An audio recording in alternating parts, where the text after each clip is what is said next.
I guess you're watching this video because you're pregnant or you're getting ready to have your baby and you're wondering what you should pack for your hospital bed.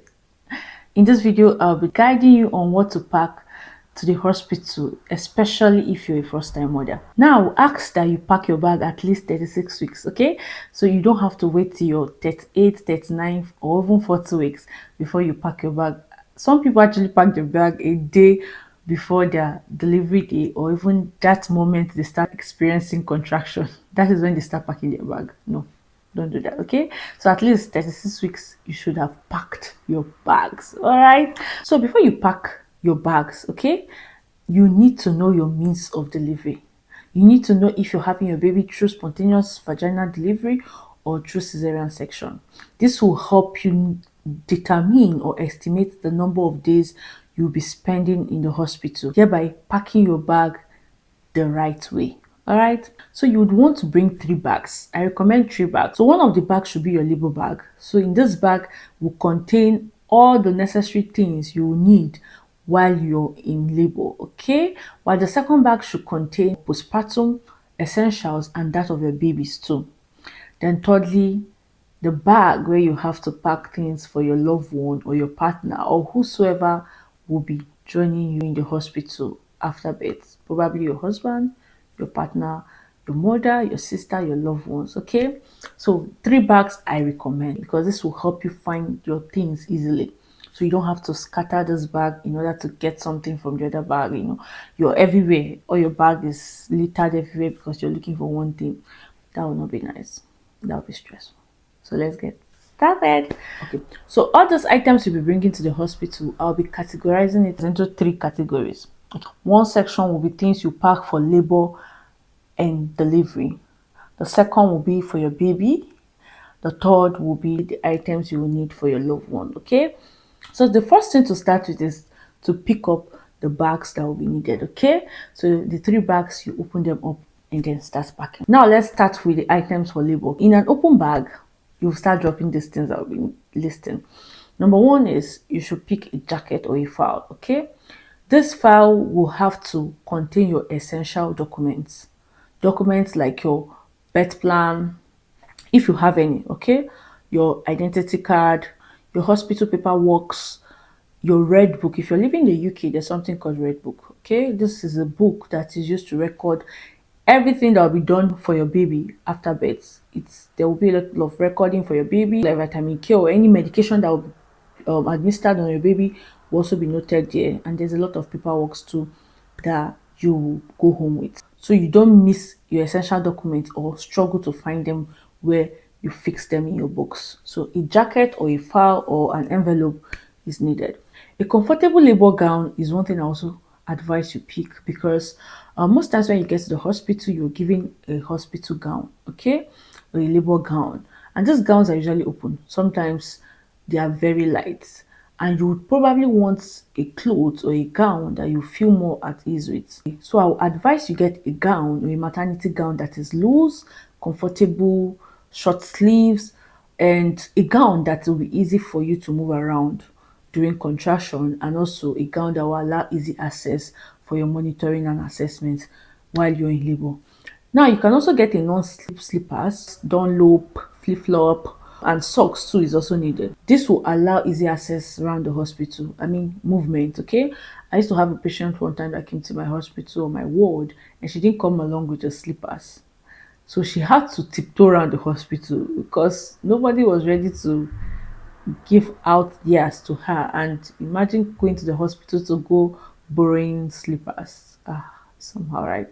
So you need to get one so that you can move around the hospital because the hospital is not a clean place to drop your feet on, your barefoot on, okay? You need to also get a socks because sometimes after delivery you notice this severe cold that comes. I don't know if you've experienced that. Probably you've not, but for people that have, sometimes after childbirth you notice the severe cold, and socks can also keep you warm. Try picking up your hair essentials like your hair clip, your bonnet, your hairband. This will help you pack your hair properly. During contraction and labor, your hair is everywhere because you're trying to bend, you're trying to there's a lot of body movement, and it won't make sense or it won't feel more comfortable that your hair is touching your body. Somebody like me, when I'm contracting and my hair touches my body, it feels like an irritant. It's annoying. I don't want to touch. You're adding to my pain. Like, I don't need it. So for some people, I think that will also be the same. So you want to avoid your hair touching your body, and if you have those essentials, it will be easier for you to pack your hair up and prevent them from touching your skin. Lip balm or hydrating spray is also an essential. You want to use this lip balm to moisturize your lips.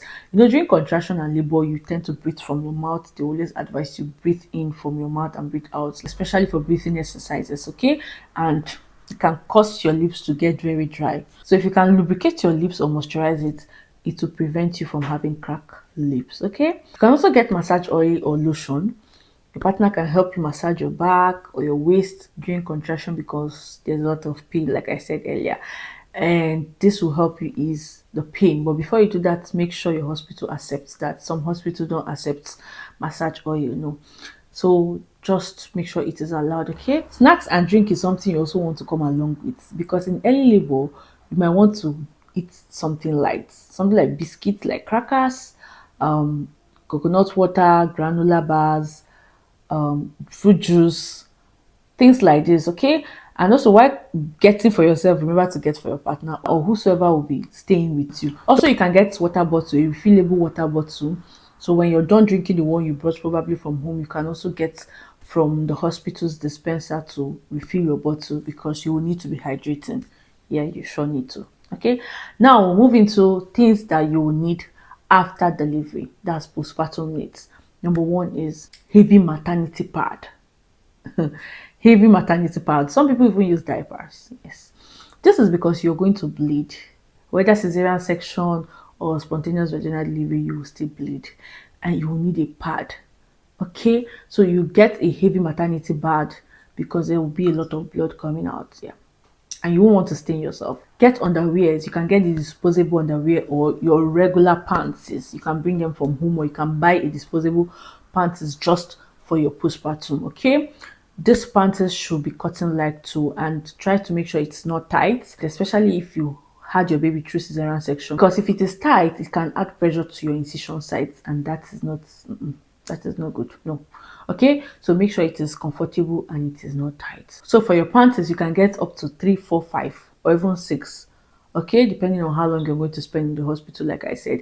Also for your maternity pad too, you can also get as much as, you can even bring 2 packs of maternity pad, because you will need enough in case you need to change over and over again. Don't forget to bring your nursing bra, your breast pad, and your nipple cream. So the nursing bra will aid easy access on your baby, lashing on your breast milk, still maintaining privacy. Okay, especially if you know you'll be having family members or friends visiting, so you want to, you know, your privacy. You want to protect your privacy, and also the breast pad will help keep your breast milk from gushing out and staining your bras or your clothes. And the nipple cream, some people after having a baby, they're struggling to produce milk. Even if they're producing milk, the baby sucking on that nipple can cause them some sore. So if you develop sore, the nipple cream will help ease the pain and also allow your baby suckle on your breast easily without you feeling stressed or pained. Toilet bag is another thing you need to pack. So you can get just a small toilet bag and pack up some things inside of it. So some of them are your toothpaste, your toothbrush, your deodorant, your perfume, your body cream, your wipes, your makeup kit too, your towel, what else? A lot, all your essentials in the toilet. Okay, those things you need to take your bath with, those things you need to keep your body clean, because after delivery you want to have a warm bath. It feels like heaven. You want to have a warm bath, and you will need those essentials to feel fresh and also stop the smell of blood and everything that comes after childbirth, right? Don't forget that in the hospital you might be provided with snacks, biscuits, drinks too, and also food. Yes, you can be you will be provided with food most times, and this is just for you. Your partner or your loved ones or your visitors are not involved. No, they are not added. So you might also want to get provisional things for them when they come visiting, and also what your partner might also have to eat. Put them in plans. okay, so they don't go hungry even while keeping you company at the hospital. You also need to pack some electronic gadgets like your charger, your phone, your tablet, your laptop, your headset or your earbud, okay? And most importantly, don't forget to get an extension, a long cable extension, at least 2 to 3 meter wire length, okay?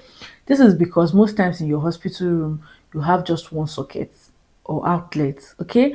And this might not be enough for you to charge those gadgets you came along with or that of your partner. So you getting a long extension will give more room for more space to charge, and also the length of the wire will help you extend it down or close to your bedside.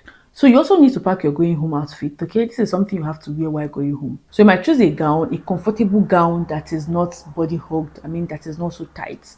It should be free and loose too. Don't make it tight. You just had a baby. You don't need an extra stress, no. Just be free. So these are the things you need after delivering your baby. All right, so let's move into things you pack for your baby. So you will need to pack a baby sleep suit and a baby vest. You can get 3 to 4 in numbers depending on the number of days you're spending in the hospital. So while packing those baby vest and sleep suits, get newborn and also 0 to 3 months. This is because some babies these days don't look small any longer. I don't know why. I don't know if I'm the only one observing it. Most babies these days look bigger. I don't know. So imagine getting a newborn and it doesn't fit. That baby needs a bigger size and you just had newborn. So will your baby go home naked? No. So you need to get something bigger at the same time, okay? Just so you have a bigger baby this time around. You can wear them comfortably. Also get baby blankets or baby swaddling clothes. This will be used to swaddle the baby in order to keep them warm, okay? So you can get 2 or 3 in numbers, okay? It's fine. Get hats, mittens, socks, okay? This will also help keep them warm.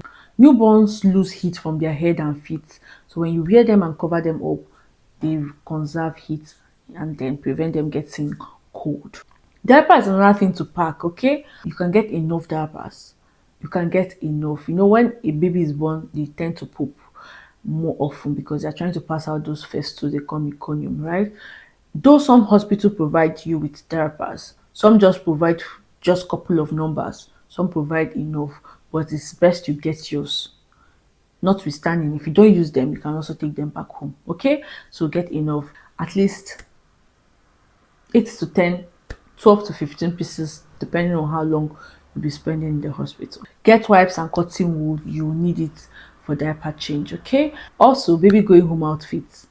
Yes, so you need to get a comfortable outfit too for your baby. Try not to get outfit that has a lot of buttons on them or a lot of designs on them or a lot of beading on them. No, just get something comfortable and soft, okay? So you don't stress a newborn baby. Gosh, you don't need that stress. Just make them comfortable. And then while doing that, consider the weather too, so you don't suffocate them with a lot of heat or expose them to a lot of cold, okay? A car seat is one thing you should never forget, because you won't be allowed to take your baby out of the hospital without a car seat, okay? So now let's get into the things you need to pack for your partner or loved ones or whosoever will be staying close to you during your stay at the hospital. So you can get a change of clothes for your partner if you're going to sleep over or you're going to spend days there. So they'll need a change of clothes. Snacks, like I said earlier, yeah, they'll need a lot of snacks too. You should also get sweaters, blankets. This will also help them conserve heat in case it is a cold period. Phone chargers too, their laptops, their phone or their electronic gadgets too that they'll also be needing. Your partner or loved one should also come with cash, their debit card. This will be needed maybe during packing or if they need to go purchase something to eat or something they needed in the hospital or you yourself needed in the hospital. You should also pack their socks and also their flip-flop or slippers that they can also use to walk around in the hospital. In general, just pack things that you're comfortable with and things that are moderate, okay? Don't pack everything from your house to the hospital. No, it's not nice, no. Okay, so this is a reminder: if you've not packed your bag or you've not had your baby bath shopping done, go and do them now. Okay, don't be late. Thank you so much for watching today's video. I hope this video helps you pack your bag on time. Yes, and also in case you've not watched my video on the signs of labor and also how to differentiate between Braxton Hicks and true labor contraction, I also have a video on that too. Thank you so much, and I'll see you in my next one. Bye.